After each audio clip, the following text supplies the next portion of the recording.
waliin jaallannaati jedha.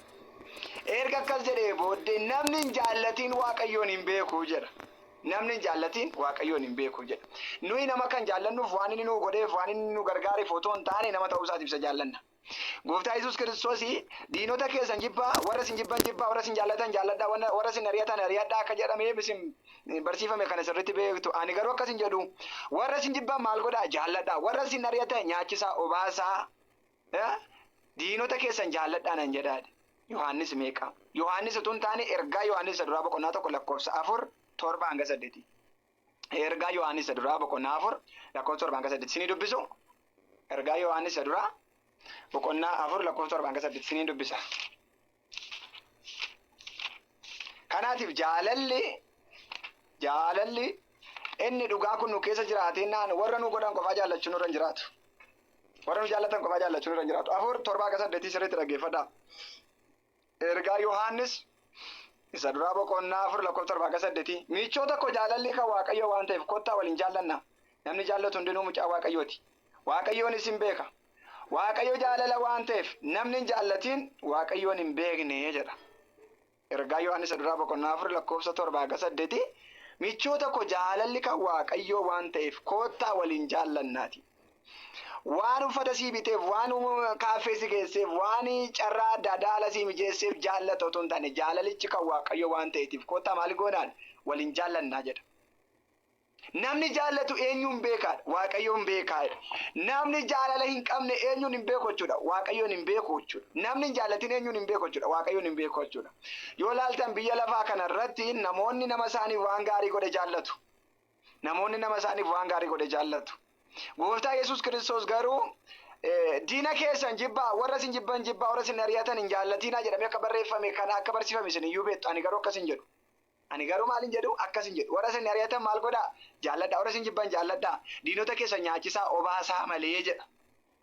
Kanammoo eessatti dhaqee nuu mirkaneessa yoo jettan gaafa isaan Gooftaa Yesuus Kiristoosiin qabanii ija isaa hidhanii itti tufanii raajii keetti nutti himi eenyudha inni sitti tufe kun jedhanii gaafa isaan dirra isaa dirmammeessanii gaafa isaan garafan gaafa isaan waraanan dafqa dhiigaan maqaa gaafa lolaasii maal godhe gaarummaatti agarsiise warra kam warra isa ajjeesanitti. Maal jedhee gaarummaatti agarsiisa? Yaa abbaa waan godhaniif hin beekaniiti isaaniif dhiisii jedha. Jaalala kana eenyurraa baranna? Hoottan Kiristoos irraa baranna. Kiristoos warra isa ajjeesaniif araara kadhata fannoo gubbaa taa'e. Eessa taa'e? Fannoo gubbaa taa'e maal jedha? Waan godhaniif hin beekani maal godhi? Isaaniif dhiisi jedha. Eenyurraa barra jechuudha? Kiristoos irraa barra. Isinoo nama isinii godhe jaallachaa jirtu moo? Waan fira keessan ta'e jaallachaa jirtu moo? Waan bilbila walii bilbiltaniif nama jaallattu moo? Waan inni guyyaa tokko isin gargaareef, waan inni kaardii isinii guuteef, waan inni haala isinii mijeesseef nama jaallattu moo? Jaalalli Kiristoos kun keessa keessanitti waan biqileef jaalala dhugaa namatti agarsiisaa jirtu laata? Namoonni yeroo tokko qomoodhaan wal qodanii yeroo isaan wal jibbantu jira. Yeroo tokko amantiidhaan wal qodanii yeroo namoonni wal jibbantu jira. Nuyeedhaan Paawulos warra ijaan mul'atan kanaa wajjin wal'aansoo wal qabna mitiidha. Isinii galee waan ani Oromoo ta'eef inni Amaaraan jibbuun qabu waan inni Amaaraa ta'eef ani Oromoo ta'eef Amaaraa jibbuun qabu. Nuyi hundumti keenya biyyoo tokkorraa uumamni. Isinii galeera biyyoo tokkorraa uumamni. Isinii galee fuula Waaqayyootti namni hundumtuun iyyuu wal qixadha tokkodha. Sirriitti na dhaggeeffadhaa liqimsaa qoricha isiniif haa ta'uuti. Annama kamiyyuu nan jaalladha dhimmi biraa dhimma biraadha. Wanti naanna ilaallatu dhugaa macaafa kana keessa jiru Kiristoos nama hundumaaf ta'e Yuudiidha tuun jedhiin, Giriikiidha tuun jedhiin, Oromoodha tuun jedhiin, Amaaraadha Tigireedha tuun jedhiin Kiristoos nama hundumaaf al takkaa fannoo gubbaatti ol ba'ee raawwatameera jedhee lubbuu isaa laate. Kanaaf namni hundumtuun iyyuu dhiiga Kiristoosiin bitameera yootti jiraateef annama jibbu hojii namaa garuu nan jibba.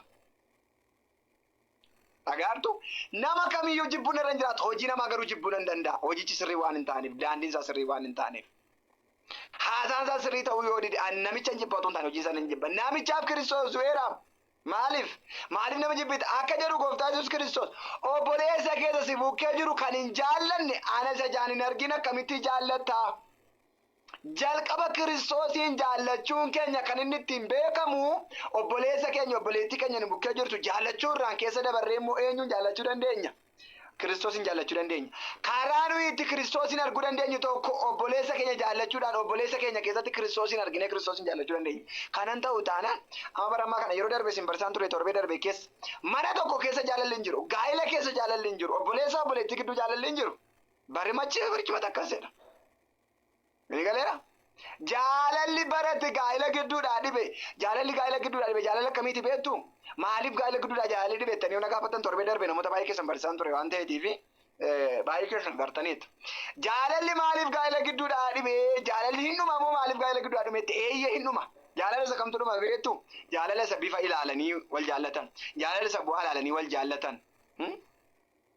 Jaalala isa qabeenya ilaalanii wal jaallatan gaafa yoomii dhuma beektu? Jaalalli inni qabeenya irratti hundaa'ee waan obboleettiin kun biyya hambaa jirtu obboleettiin kun birrii qabdi jedhee obboleessi tokko asii biyya kanaa jaallatee yoo wal fuudhanii gaafa isheen galtee qabeenyi sun dhumu jaalalli sunis duukaa dhuma. Akkasuma obboleettiin tokko mana baankii keessaa hojjetti yoo ta'e isheen gaafa birrii sun walitti qabee birrii sana argatee nyaatee itti tolee jedhu gaafa birrii sun dhumu maal godha? Inni jaalalli nama sanaas hin dhuma. Akkasuma obboleettiin mana qabdiyyuu qabeenya qabdiyyuu yookiin immoo namichi mana qabaayyuu qabeenya qabaayyuu obboleettii yoo jaallattee duukaa galte yoo teeru hin dhuma. Akkasuma obboleettiin mana qabdiyyuu qabeenya qabdiyyuu yookiin immoo namichi mana qabaayyuu qabeenya qabaayyuu obboleettii yoo jaallattee duukaa galte yoo teerumte gaafa yoomi jaalalli isaanii dhuma gaafa torbee lama jaalalli isaanii dhuma seensiniidha qabeenya ilaalanii wal jaallataa waan ta'eetiif. Ni galeera.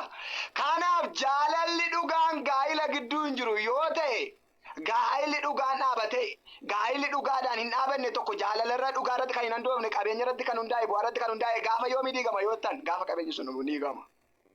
Irratti dhaggeeffadha obboloonni nama mana qabura jakkaatanii jirtan nama konkolaataa qabura jakkaatanii nama bajaajii qabura jakkaatanii jirtan sirriitti dhaggeeffadha. Gaafa bajaajiin bowwaa buute jaalalli keessa wajjin bowwaa bu'aati. Gaafa makiinaan bowwaa bu'e jaalalli keessa wajjin bowwaa bu'aati. Gaafa birriin buukii irraa dhume jaalalli keessa wajjinis dhuma waan ta'eetiif namoonni jaalala keessan keessatti qabeenya ilaaltanii qabeenya keessaa wal jaallattan biiteekar. Guyyaa dhumatti gaafuudhaaf jirtu jechuudha. Baay'een keessan akkasii ana nama nan beeka. Amma yoo hafeen beeku dur akkasi. Gaafa nam tokko gaa'ilaaf nama dhiyeessu maal qaba? Konkolaataa qaba. Maastersi PhD qaba, digirii qaba, miindaa gaarii qaba, mana baankiidhaa hojjeta. Waa'in indogogorina. Isa dhugaa namichi nama waaqayyooti jedha. Nama waaqayyoon sodaatudha jedha jalqaba. Kan barbaachisu namichi qabeenya qabaachuu isaan dura nama waaqayyoo ta'uusaaf nama waaqayyoon sodaatu ta'uusaa adda baafadha. Isheenis innis sinii galeera. Yoo akkas ta'e isa waaqayyoon sodaatu yoo ta'e akaayii nyaattanii walii wajjin nagaadhaan jiraattu. Garuu namichi isa waaqayyoon sodaatu miti yoo ta'e birrii mana tuultanii jireenya gaarii jiraattanii mana guyyaadhaa guyyaatti jijjiirtanii gidduu keessan jaalalli hin jiraatu.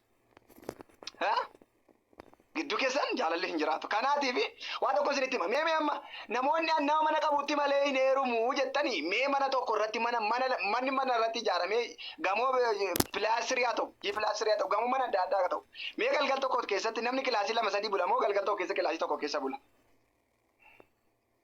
Mana yoo qabaate malee manuma tasumaayyuu jireenya gaa'ilaa hin barbaachisu miti. Baay'ee barbaachisa jira taanaan baay'ee barbaachisa. Garuu galgal tokkotti abbaan qabeenyaa tokko kilaasii tokkitti keessa bula. Mana sadii afurtu qabaate. Dhugaa isinitti akkuma gosa kireeffatee galu akkuma keessa warra kilaasii tokko keessa bulu namni mana lama sadii yoo qabaate galgal tokkotti mana tokko keessa bula. Sa'aatii afurii jaga sa'aatii jaatti mana tokko kilaasii tokko keessa rafee sa'aatii jaatti akka sa'aa saddeetiitti kilaasii biraatti jijjiirratu iddoo tokko rafee bula. Kanaaf manni jiraatee jaalalli yoo dhibe hiikisaa maali? Gaa'ela jechuun biyya lafaa kana irratti jannata isa jalqabaa biyya lafaa kana irraati. Gaa'elli sinii tolennaa jireenyi waaqarraa sinii tola.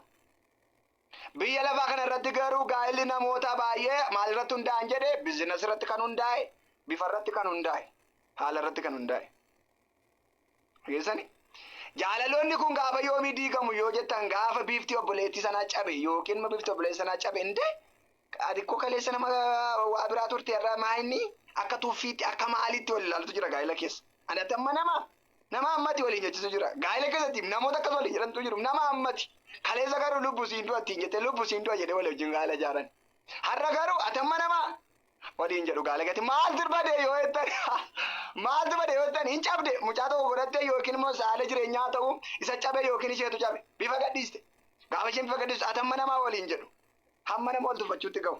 Kun jaalalli isa bifa irratti hundaa'edha. Isa bifa irratti hundaa'edha. Bifa ilaalanii rifeensa ilaalanii rifeensi barbaachisuun baay'ee barbaachisaadha. Inni galeera baay'ee barbaachisaadha. Rifeensi ulfina dubartii jedhama. Jaamni qulqulluun baay'ee barbaachisaadha. Rifeensa yoo bada jaalalli sun duukaa bada. Inni dhugaan garuu namichi ati jaallatte yookiin namittiin ati jaallatte yookiin shamarra ati jaallatte sun Waaqayyoon sodaachuu beekti. Nama Waaqayyooti. Waaqayyoof sodaa qabdi yoo itti jaalalli dhugaan sun isin gidduutti yoo uumame yoomiyyuu iddoo dhaabatu yookiin iddoo socho'uu hin danda'u. Kanaatiif har'a kana isin barsiisuu yaadne garuu gaaffii isin gaafadhee achumarraan isin ibsuu tan seeni. Kanaaf obboloota koo inni lammaffaan jaalala qabeenya irratti hundaa'edha. Gaa'ela namootaa keessatti jechuudha. Jaalala qabeenya irratti hundaa'e. Jaalalli kun gaafa qabeenyi sun gadhumaa deeme jaalala qabeenya akka maaliif jedhama jaafna akka fixeensaa jedha. Fixeensa jechuun sa'aatii ja'a dura jira sa'aatii ja'a booda hin jiru. Gaafa yoomii bada gaafa aduun bahee bada. Akkanaatti qabeenyi lafa kanarraa rukutamu bittinfama idoon nu hin beeknu. Hiyyeessi sooressi ta'uu danda'a sooressi immoo hiyyeessi ta'uu danda'a hin beeknu isa kana. Qabeenyi jaalala fiduu hin danda'u yeroodhaaf garuu namatti fakkaachuu danda'a waan uffata jijjiirreeffanneef waan goone mana appaartama sadarkaa isaa eeggate keessa jiraannee fi yeroo sanatti nutti fakkaate qabeenya sana ilaallee gaazatti galuu dandeenya. Garuu oolee bulee hundumti isaayyuu qabeenyi kun gaafa iddoo dhabamu jaalalli sun duukaadhama. Kanaaf isa jalqabaa jaalalli dhugaan kan inni amma dhumaatti jiraatu yoo jiraate warra Waaqayyoon sodaatan bira warra gaa'ela keessattis haa ta'u jireenya hawaasummaas haa ta'u warra Waaqayyoon sodaatan gidduu jaalalli dhugaa yoomiyyuu jira. Jaalalichi kun immoo eenyudha yoo jettan isa qabeenyaan dhufetu hin taane jaalalicha isa abbaan ergaa Yohaannis barreesse Waaqayyo ofii isaatiiyyuu jaalala jaalalli kan Waaqayyo waan ta'eef koottaa waliin jaalannaatii jedha. Jaalalli dhugaan nu keessa jiraatennaan obboloota ko hammam yoo ta'e iyyuu namni muudaa isaa bakkeetti baasee yookiin muudaa walii bakkeetti baasee waliin lafafu muudaa walii obsuu danda'a muudaa walii eeguu danda'a. Gaa'ela keessattis akkas jireenya hawaasummaa keessattis akkasi. Waaqayyo bara keessa na eebbisu waa'ee jaalala keessa baay'ee galee sin barsiise. Egaa barri keessan jireenya keessan eebbifamu har'a mata dureen koo isa kana miti baay'ee sin barsiiseera. Amma garuu sagantaa keenya jalqabnee kadhata itti fufnee kaane erga kadhannee booda immoo faarfannaadhaan Waaqayyoon waaqeffannee itti fufnee dhuma irratti bal'inaa Waaqayyoon hin kadhanna. Barri keessan jireenyi keessan eebbifamu isa dhageessanitti jiraadha. Waaqayyo bara keessan eebbisu. Thank you.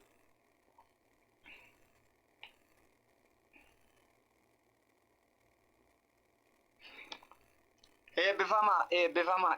Thank you hundi keessan eebbifama. Namoota baay'eetas ture. Thank you. Ulfaadhaa hundi keessan. Kanaafuu Waaqayyo amma dhumaatti akka jabaannee sagalee isaa dhugaa kan akka barannuuf nu haa gargaaru. Mee namoota jirtan keessaa namoonni haala mijataa kee jirtan namoota haala mijataa kee jirtan sagantaa nu jalqabuu dandeessan seenaa dabalatee waan ofii dabalatee haannaa dabalatee namoonni haala mijataa kee jirtan mee daddafaa sagantaa nu jalqabaa yoo haala mijataa keessa jiraattan. Sagantaa kadhatatti fufaa jalqabaame. Osoo itti fuftee gaarii ture. Okay, abdii itti fufu. Okay, Waaqayyo bara keessan eebbisu. Thank you. Bara keessan jireenyi keessan eebbifamu. Abdii koo asirra turte. Waaqayyo bara keessan eebbisu. Kanaatiif jabaadhaa. Itti fufna rakkoon hin jiru. Ikkoo jalqaba kana yoo kadhanne bareedaa ta'a jedheeni kadhannee hin kadhanne waan ta'eetiif. Okay. Mee ani iyyuu itti fufee nan kadhadha namootaaf haalli mijanne yoo ta'e rakkinan qabu itti fufee kadhachuu nan danda'a. Namoonni haala mijataa keessa jiraatan garuu yoo kadhattan natti tola.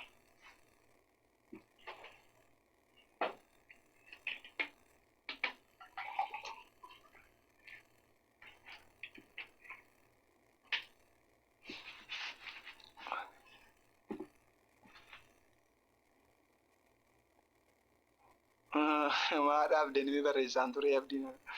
Okay, torbee darbe keessa barumsa kana barsiiseera. Namoota haaraa ta'aniifan irra deebi'e malee barumsa kana barsiisaan ture takataattaa guyyaa 3, 4, 5 ol irra deddeebi'een barumsa kana barsiisaa ture jechuudha. Barachaa ture barumsa kana haaraa miti jechuudha. Garuu namoota haaraa ta'aniifan irra deebi'e malee barumsa kana barachaa ture takataattaa iteenye namoota 13 waan akkasii barachaa ture deebi'e. Barumsa kun haaraa miti kanaafan gaaffii kana sin gaafadhe. Achirratti baay'ee yeroo bal'aa fudhannee hanga sa'aatii 8tti hanga sa'aatii 9tti teenye barachaa ture jechuudha. Kanaaf haaraa miti garuu namoota haaraa ta'aniifanidha. Ni guyyaa 2 qofaan baradhe. Okay. Erga xumura jala geenye dhufteeti. Kanaafidha malee mana kana keessatti barachaa turre. Ammas itti fufna rakkoon hin jiru. Irra deebinee barachuu qabna jettu yoo ta'e rakkoon tokko hin jiru. Itti fufnee sin barsiisa. Sin barsiisuu nan danda'a. Waaqayyo bara keessan jireenya keessan eebbisu. Eebbifamaa thank you.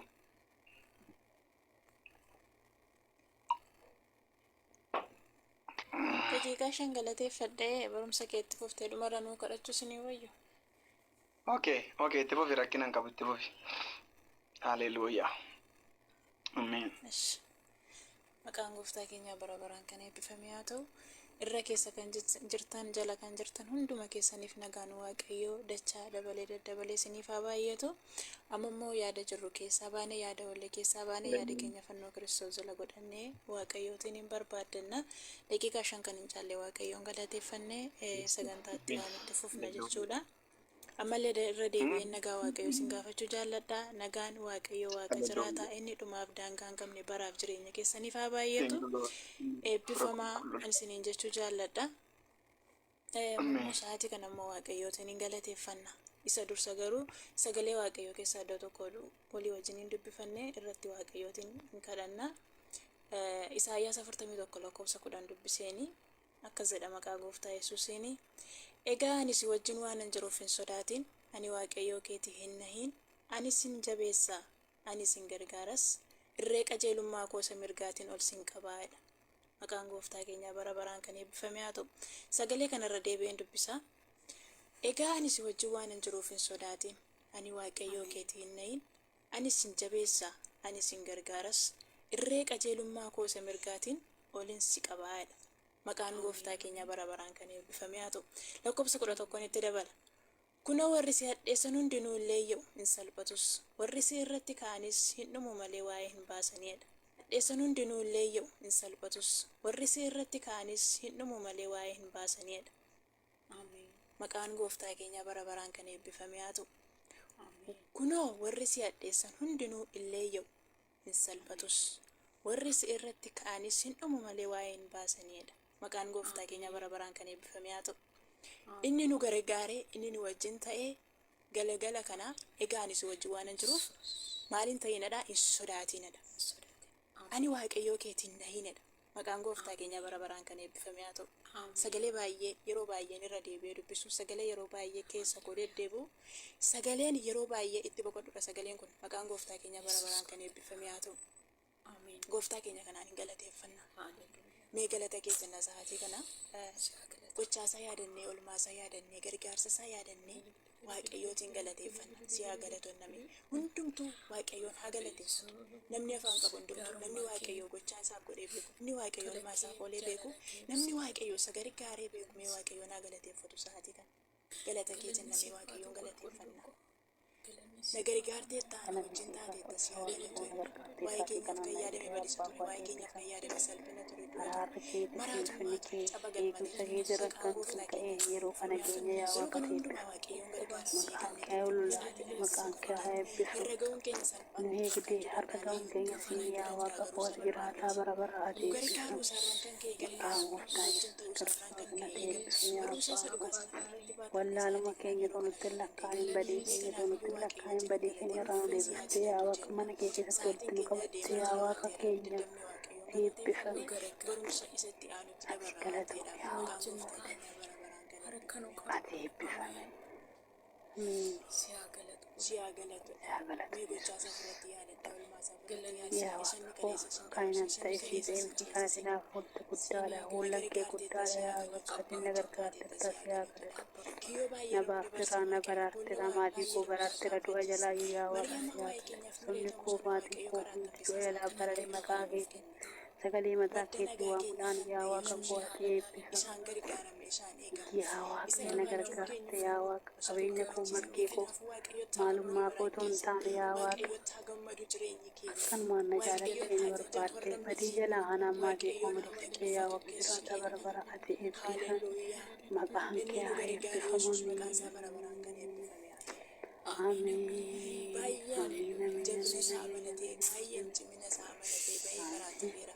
Baay'een bahee galuu wallaalee, baay'een bahee milkaa'uu dadhabeera. Yaa waaqa karaa bareedaa Sababiin isaa deemsee Kiristoos Yesuus Kiristoos waan hundumaa gochuu danda'u kana waan hin qabneef waan of hin taaneef jechuudha.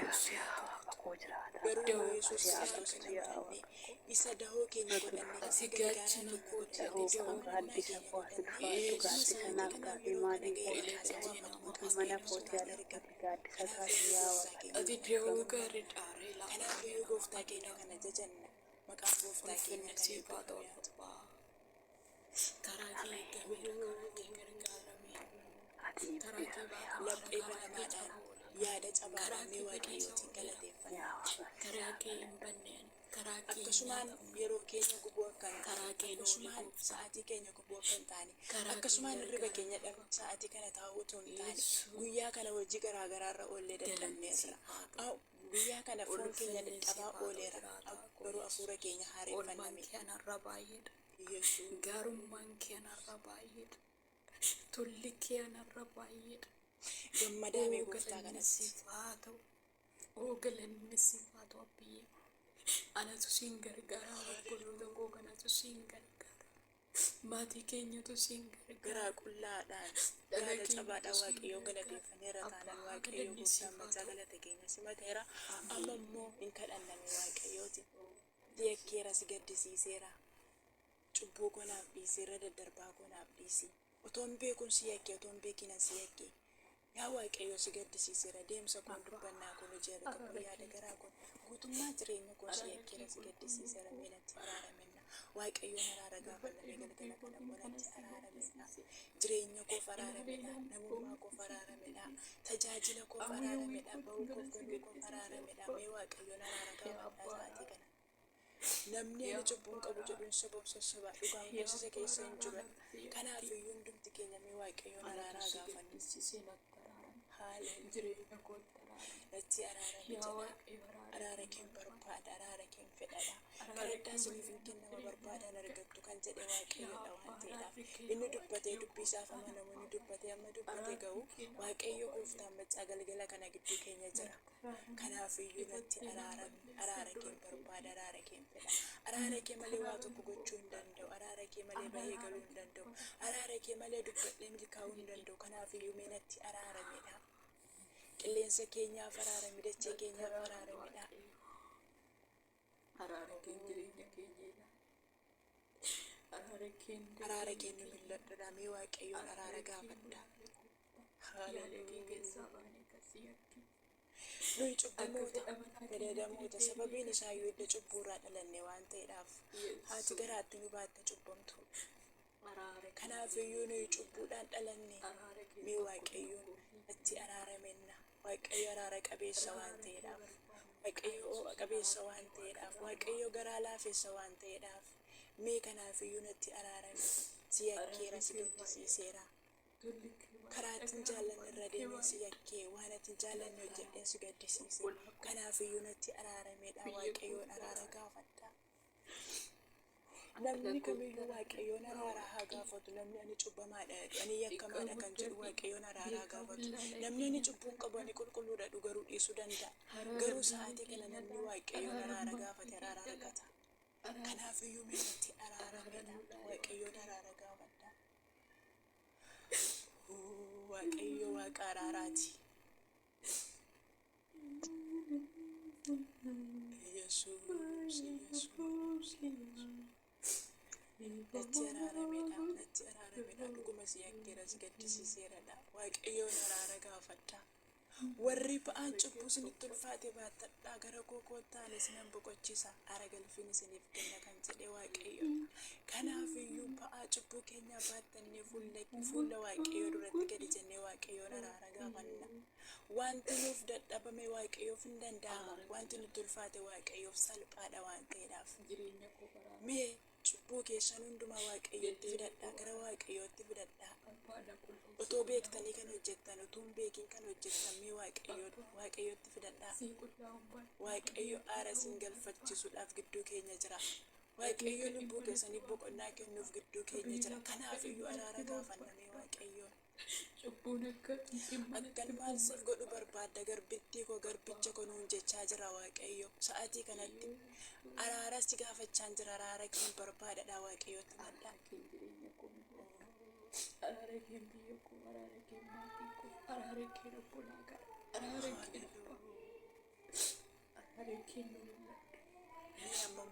keen isa araara arganne kanaan humna waaqayyo gaafanna humni kee naaf haa dhufudha humna keen barbaada humni kee waan hundumaa gochuu danda'a humna kee malee bahee galuu hin danda'u humna kee malee hojjechuu hin danda'u humna kee malee taa'ee ka'uu hin danda'u humna kee malee rafee ka'uu hin danda'u humna kee malee bahee milkaa'uu hin danda'u. Kanaafiyyuu humni kee naaf haa dhufedha. Mee waaqayyoon humna gaafadha. Galgala kana tokko keenyatti humni waaqayyoo haa hidhatamu. Mudhiin keenya humna waaqayyoon hidhatamaa haa ta'u. Mee galgala kana humna waaqayyoo gaafadha. Humna waaqayyoo fudhadhaa galgala kana. Humna kee fudhachuun barbaada. Humna kee hidhachuun barbaada. Yaa waaqayyoo humna kee natti hidhadhaa. Waaqayyoon humna gaafadha.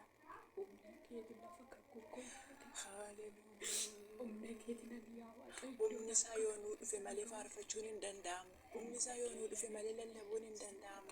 Humni isaa yoo nuu dhufe malee kadhachuun hin danda'amu. Garuu humni waaqayyoo gaafa namaa dhufe waan hundumaa gochuutu danda'ama. Humni waaqayyoo gaafa namaa dhufe wanta ol jedhaatu gadi jedhee nama dabarsa. Humni waaqayyoo gaafa namaa dhufe wanta dachaa ta'etu ol ka'ee wal qixxaataa ta'ee si dabarsa. Kanaaf humna waaqayyoo barbaanname isaatii kan humni kee naaf haa dhufu. Humni keenni abdii namatti horu. Humni keenni lafa kufee kufanii nama kaasu. Humni keenni gaara nama dabarsu. Humni keenni laga nama ceesisu. Humni kee naaf haa dhufedha. Humna waaqayyoo barbaadaa ofirratti. Haaleluyyaa. Humni waaqayyoo du'aa boollaa kaasa. Humni waaqayyoo waan hin jirre jiraachisa. Humni waaqayyoo wanta bara dheeraa gaaffeesitti ta'etti deebii kenna.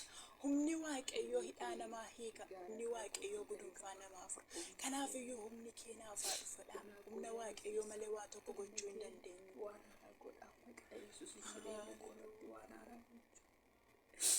Jireenya koo irratti